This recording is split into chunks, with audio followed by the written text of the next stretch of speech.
అంటే కట్నే అయినా సరే పిల్లు నేను ఉంటాను కదా వీడియో ఇట్లా కూర్చో వదినకి పొట్టు పెట్టుకురా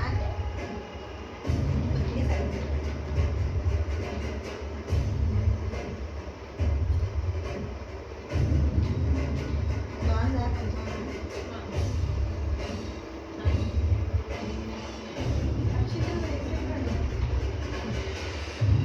నీ ఆశ ఏముందో దేవుడు ఆశ ఏంటో అదే వస్తుంది బయట అమ్మాయి